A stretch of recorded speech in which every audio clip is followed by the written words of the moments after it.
Shalom, shalom. First and foremost, all praises, honor, and the glory shall go to Yahweh, Ba'asham, Yahweh Shai, Ba'asham, Rakah Kodash, Brakatham. Double honor shall go to the apostles, elders, and bishops, a great millstone who continue to teach and to rule well. Shalom to the Akims, a great millstone of like-minded camps and individuals who continue to teach as one body, who continue to be out on the highways and byways, risking their lives for the greater good. Shalom to the sincere Aquats who are continuously learning in silence, as the Holy Scriptures have commanded for you to do so. And also shalom to the true believers and subscribers of this true gospel, for this should be considered a true blessing from the higher power. This is Azariah Gabar, representing the King is Coming channel, back at it with another lesson for edification purposes. All right, gentlemen and ladies, this is another lesson, yet again, regarding the third woe. Again, more and more things are coming out in the open as each and every day go by of this third woe. And this is no different, all right? So, this YouTube channel that you see on the screen is called Vertex. And I highly recommend that any of you individuals that's listening to my broadcasts, you go ahead and subscribe. Because again, it's teaching and it's showing the true nature of the war. All right, what's really going on? Because I'll say 4 days ago, the Apostle Tahar of Great Millstone had put up a video using this Vertex YouTube handle. And he even, said that he had just subscribed to it as well recently. So I figure I'll do the same just to check it out. And sure enough, it's on point. So the title for my video today is going to be Lies, Lies, and More Lies. Because again, Esau, Edom, and the Amaleks are going to continue to lie. All right? They're going to continue to flip the script to make it seem like they're winning the war when they are not at all. They are not winning this war. You heard? So, the name of this video is Iran is turning Israeli and U.S. drones into scrap metal. Okay, yeah. And it's true. But again, the mainstream media that's operated by the Amaleks are not going to show this. All right, so it's a short video. It's about maybe 8 minutes long, so I'll play it in its entirety. Then, of course, pull up a precept to once again prove my point about these Edomites and Amaleks being nothing but natural-born liars. Because you heard that term, natural-born killers. And that's what they are. They're natural-born killers, and they're also natural-born liars as well. And it's biblical, all right? So I'm going to play this video in its entirety, then pull up the precept, and then close it out for the day. Let's go. Iran says it's shooting Israeli drones out of the sky. Herons over Isfahan, Hermes near Tehran, even an American MQ-9. Israel says Iran's air defenses are nearly destroyed. Both can't be true. As cluster bombs fall on Tel Aviv, a different battle is unfolding overhead. So who really controls the skies?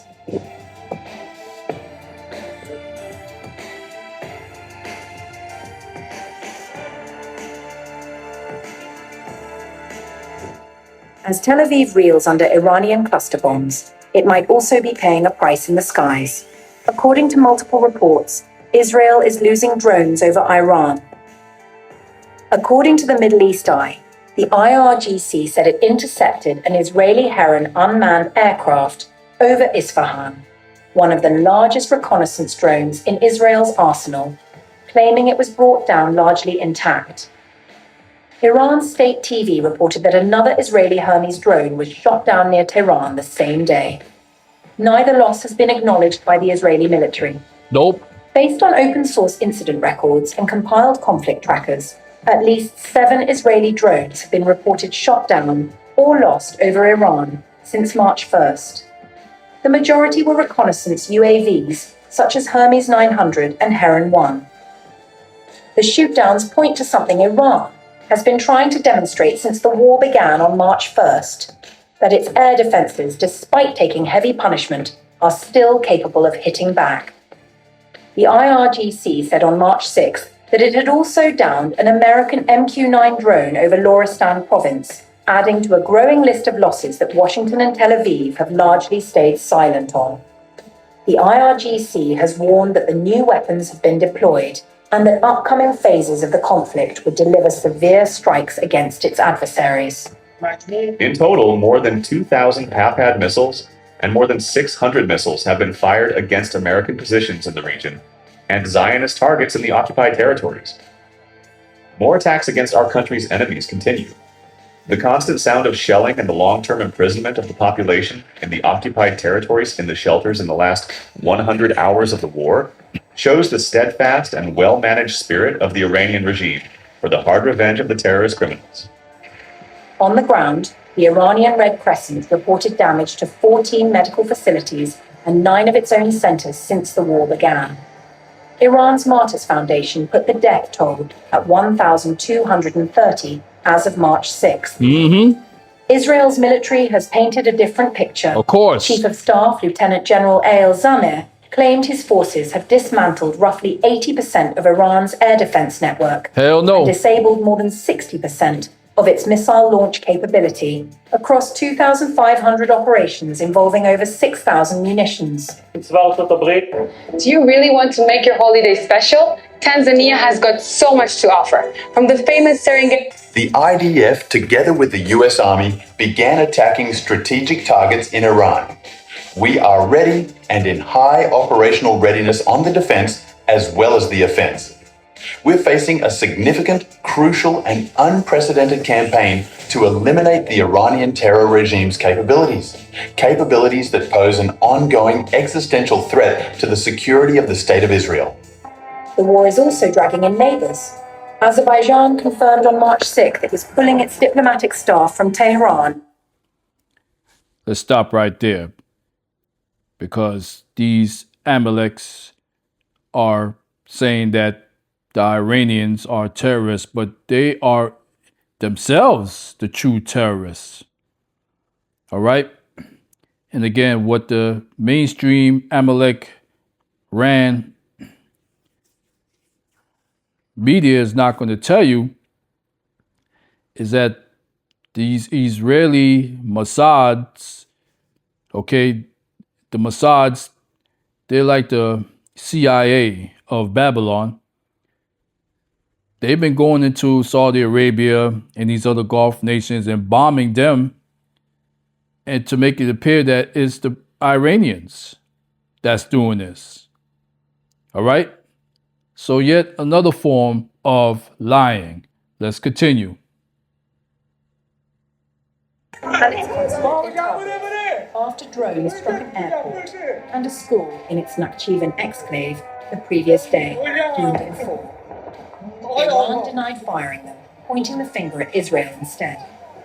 Azerbaijan's withdrawal marks the first diplomatic rupture of the war, a sign that the conflict's shockwaves are now reaching well beyond the Middle East.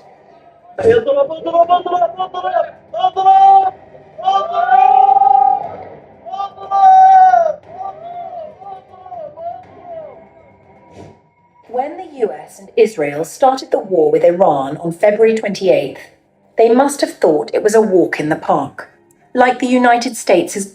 Hell yeah, they thought it was a cakewalk and a walk in the park. And as a matter of fact, another lie that these Edomites and Amaleks wanted to push out, that it was Iran that started the war. But as you heard that lady saying, it was the opposite. It was Babylon and those small hatters that started this war, War 3. All right, let's continue. Earlier escapade in Venezuela. But as we enter the second week of the strikes, the US seems to be bearing the brunt and counting its losses. According to a CNN report, key radar systems protecting American THAAD missile batteries have been destroyed in Jordan and damaged in the UAE in what appears to be a deliberate Iranian effort to blind US air defenses across the region. Images taken on March 2nd show a blackened THAAD radar at Jordan's Muwafaq Salti Air Base, with two 13-foot craters in the sand nearby. Similar damage was confirmed at two UAE sites, Ruwais and Sadr, where pull-through vehicle sheds used to store radar systems were struck. The radar, known as the AN-TPY-2 and manufactured by Raytheon, costs just under $500 million per unit. The Pentagon declined to comment. Yep. Munitions specialist N.R. Jensen Jones called the loss significant. The radar is essentially the heart of the THAAD battery, enabling the launch of interceptor missiles. The loss of even a single radar of this type would be an operationally significant event. Jones also added that replacing such equipment takes a lot of time, effort, and money. It also happens to be an incredibly expensive piece of kit. The loss of even a single radar of this type would be an operationally significant event. It is probable that a replacement unit would have to be redeployed from elsewhere, which will take time and effort. Meanwhile, Iran's strikes continued to spread across the Gulf on March 6th. In Doha, residents were woken early in the morning by explosions as Iranian drones targeted Al Udeid Air Base, the largest US military installation in the Middle East. Qatar's air defenses intercepted the attack. Saudi Arabia shot down multiple drones near Riyadh, while Dubai residents received emergency alerts urging them to seek immediate shelter from incoming missile threats. Israeli strikes also continued to bomb residential areas in Iran. On March 6th, the Israeli forces hit Shiraz, killing 20 people and wounding 30. The Iranian Red Crescent put the total death toll since March 1st at 1,332, with more than 3,000 homes damaged across the country.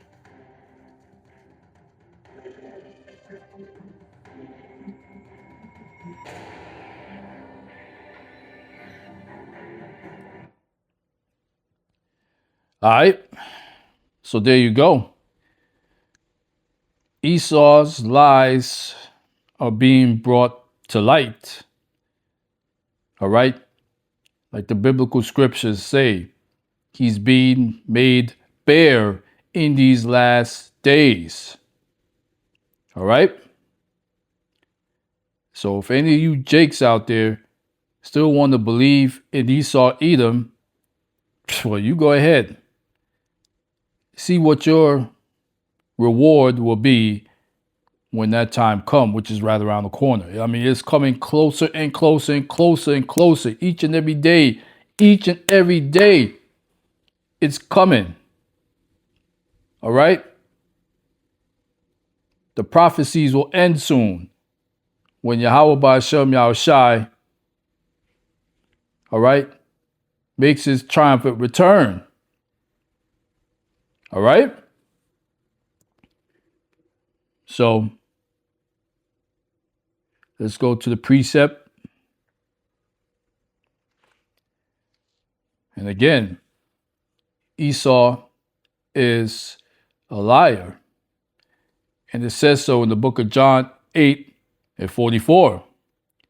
And it reads, "Ye are of your father the devil, and the lusts of your father ye will do.